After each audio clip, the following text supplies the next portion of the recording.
अच्छा बेटा, हम लोग वीडियो बना रहे हैं डीएसएफ पे, जो कि क्लर्क की पोस्ट है। क्लर्क की पोस्ट पे अप्लाई किया है। क्लर्क की पोस्ट के कौन कौन से टेस्ट है, टेस्ट की डेट कोई पता है अभी आपको? यकम जून का आपका होना है। अच्छा, मैं जो पॉइंट बताता हूँ उसे लिख लेना आप। क्लर्क की जो पोस्ट है उसके अंदर सिर्फ आपके मैथमेटिक्स के क्वेश्चन आएंगे, ठीक है, 40%, और 20% आपके कंप्यूटर के क्वेश्चन आएंगे। बाकी सारे का सारा आपका जोन से है वो पाक स्टडी इस्लामियत है उनमें से होगा। अब मैथमेटिक्स के क्वेश्चन कैसे आएंगे, ये इंपॉर्टेंट क्वेश्चन है, ठीक है। क्लर्क की जॉब के लिए आपने आईकॉम किया हुआ है,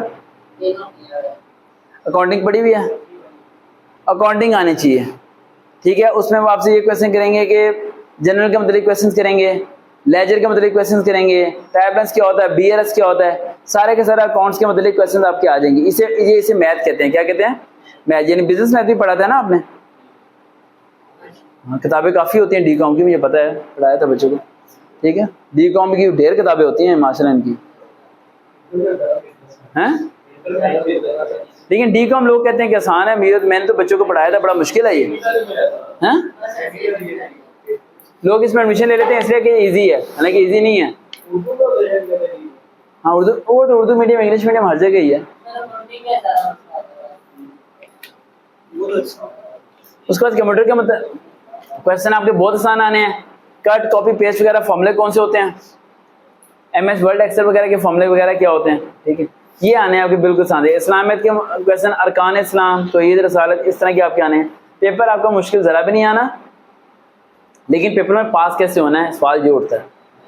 पेपर में फेल होने की वजह ये होती है आपके क्लर्क की पोस्ट के अंदर, ठीक है, कि आप बगैर पढ़े सवालों को जवाब लगा रहे होते हैं। क्योंकि आपकी पोस्ट पे जितने लोगों ने अप्लाई किया हुआ उन्होंने सही पढ़ा नहीं होता, ना उन्होंने मैट्रिक सही तरीके से की होती, बुरा ना मानना, ना उन्होंने इंटर सही तरीके से की होती। आप लोग दो वजह से फेल होते हो क्लर्क की पोस्ट पे। पहला, इंग्लिश के सवाल आपके गलत हो जाएंगे, आपको प्रपोजिशन नहीं आती, आपको सेंटेंसेस नहीं आते, आपको इडियम नहीं आते, आपको एक्टिव वॉइस पैसिव वॉइस नहीं आता, यहाँ पर फेल हो जाओगे। अगर इंग्लिश आपने सही करनी है तो 9-10 की जो इंग्लिश की बुक है उसके एंड पे एमसीक्यूज दिए होते हैं, ठीक है। उन एमसीक्यूज को सारों को पढ़ के चलो, जो बस चैप्टर वाले एमसीक्यूज नहीं, ग्रामर वाले एमसीक्यूज, जिसके नीचे लाइन लगी होती है, अंडरलाइन की होता है, मीनिंग वाले बताओ, सीन ऑफ सेंटेंस, वो पढ़ के चले जो, वो हो जाएगा, ठीक है।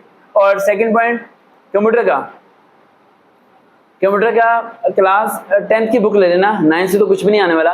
क्लास 10th की बुक लेके क्लास 10th की एमसीक्यूज रिवाइज कर लो, लिख लो पॉइंट, क्लास 10th की एमसीक्यूज रिवाइज कर लो, ठीक है। सारे एमसीक्यूज वहां से आपके कवर हो जाएंगे।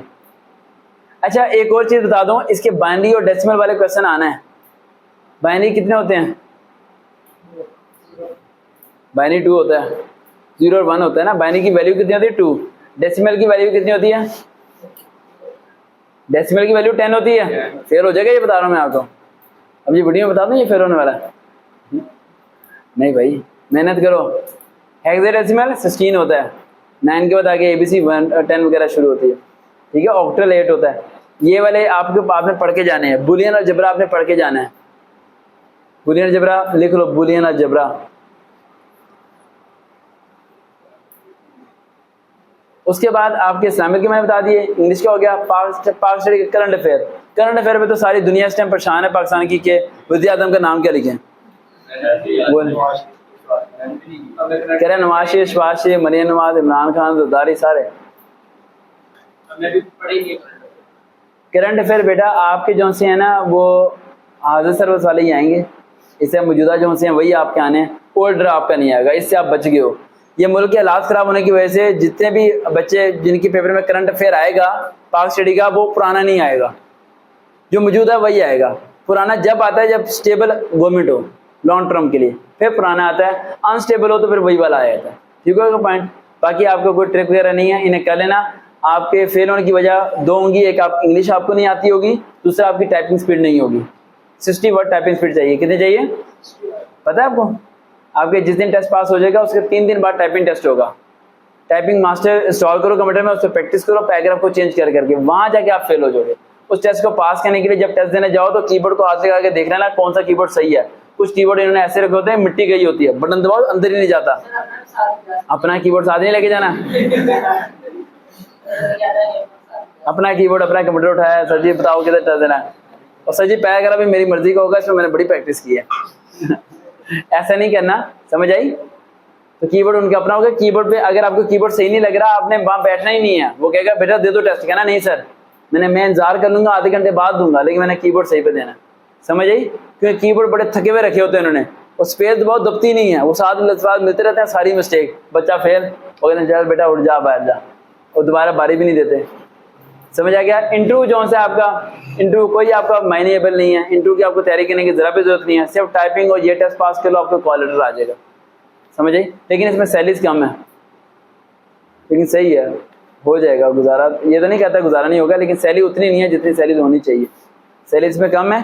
पहले 2 साल का कॉन्ट्रैक्ट होगा आपका, उसके बाद आप परमानेंट होंगे, आप डायरेक्ट परमानेंट नहीं होंगे भर्ती। समझ आई? इसमें मेडिकल कोई स्टिक नहीं है, कोई आपको कह रहा हो कि चेस्ट कम है, ये है वो है जी, कद बढ़ाओ वजन बढ़ाओ, ऐसा जरा भी कुछ नहीं है। ब्लड टेस्ट होगा बस, ठीक है, और उसके अलावा ये यूरिन वगैरह टेस्ट होते हैं कि एड्स वगैरह हेपेटाइटिस ऐसी कोई बीमारी है ये नहीं है, बस उसके अलावा कोई भी सिस्टम नहीं है। जो मैंने आपको बता दी बातें, इन्हें फॉलो कर लो, अप्लाई करो, टेस्ट को पास करो। ऐसे एक दिन पहले मुझे कॉल कर लेना, अगर ना अटेंड करो तो इमरजेंसी का वर्ड लिखना, ठीक है। देखते हैं चैनल सर वकार भाई, दोबारा मुलाकात होगी। अल्लाह हाफिज़।